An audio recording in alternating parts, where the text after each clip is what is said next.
नमस्कार किसान भाइयों DHD न्यूज़ पर हमने कल की वीडियो में बताया था कि अगर मलेशिया में पाम तेल के भाव 4,500 के स्तर के पार जाते हैं तो सरसों के बाज़ार में 2 साल से छाए मंदी के बादल छंट सकते हैं। पिछले 15 दिनों की रुझान को देखें तो विदेशी बाज़ारों की तेज़ी को देखकर सरसों का भाव 200 रुपये तक तेज़ हो चुके हैं। लेकिन अभी यह कहना थोड़ा सा मुश्किल है कि सरसों के बाज़ार में मंदी का दौर समाप्त हो गया है।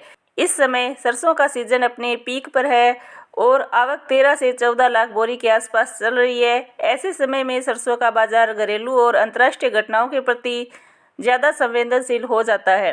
कहने का तात्पर्य यह है कि हर छोटी मोटी खबर बाजार को 100 से 200 रुपये इधर उधर कर सकती है। ऐसे समय में DHD न्यूज़ ने यह बीड़ा उठाया है कि आपको सही समय पर सही जानकारी दी जाए, जिससे आपको सीजन का टॉप भाव सहायता से मिल सके। आज की वीडियो में हम यह जानने की कोशिश करेंगे कि सरसों में आया यह तेज़ी का दौर भाव को कहां तक लेकर जा सकता है और सरसों बेचने का सबसे सही समय कब आएगा। अगर आप सरसों के किसान या सरसों के व्यापारी हैं तो आपको यह वीडियो लास्ट तक पूरा ज़रूर देखना चाहिए। किसान भाइयों, विदेशी बाज़ारों से मिले अच्छे संकेत के बाद तेल मिलों ने सरसों की खरीद बढ़ा दी है। तेल मिलों की मांग बनी रहने से घरेलू बाज़ार में लगातार तीसरे दिन सरसों की कीमतों में तेज़ी जारी रही।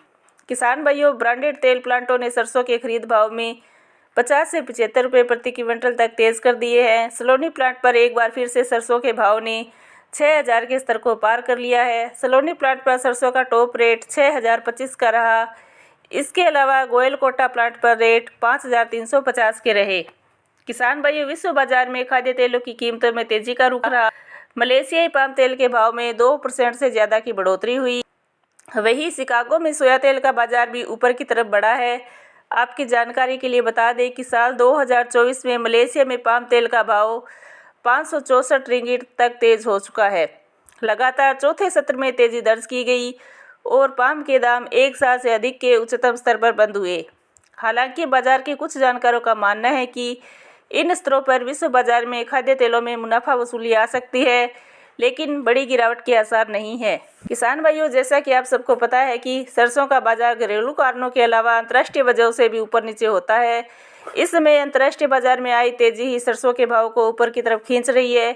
पॉजिटिव संकेतों को देखें तो अंतर्राष्ट्रीय बाजार में खाद्य तेलों के दाम तेज होने के और मलेशिया में स्टॉक कम होने की आशंकाओं के चलते भारत, चीन और मध्य पूर्व जैसे प्रमुख आयातकों से मांग बढ़ गई है। 1 अप्रैल से शुरू हो रही सरसों की सरकारी खरीद से भी भाव को सहारा मिलेगा। जो नॉन कंडीशन सरसों 5,000 के नीचे बिक रही है, इस पर अंकुश लगेगा। इस समय सिर्फ 2 कारण हैं जो भाव को नीचे की तरफ लेकर जा सकते हैं। पहला ये कि खाद्य तेलों के भाव को बढ़ते देख सरकार कोई हस्तक्षेप कर सकती है, क्योंकि लोकसभा चुनाव नज़दीक है। दूसरा, अगर ऊंचे स्तरों पर अंतर्राष्ट्रीय बाजार में मुनाफा वसूली आती है तो यह पाम के भाव को गिरा सकती है, जिसके बाद सरसों के बाजार में भी तेजी पर ब्रेक लग सकता है। अगर ये दोनों ही परिस्थितियां नहीं पैदा होती तो होली की डिमांड सरसों के भाव को MSP के पार भेज सकती है। किसान भाइयों, हमारा कार्य बाजार की तेजीबंदी रिपोर्ट से आपको अवगत कराना है। बाकी आप अपना व्यापार अपने विवेक से करें। साथ ही साथ वीडियो को लाइक और चैनल को सब्सक्राइब भी जरूर करें। जय जवान, जय किसान।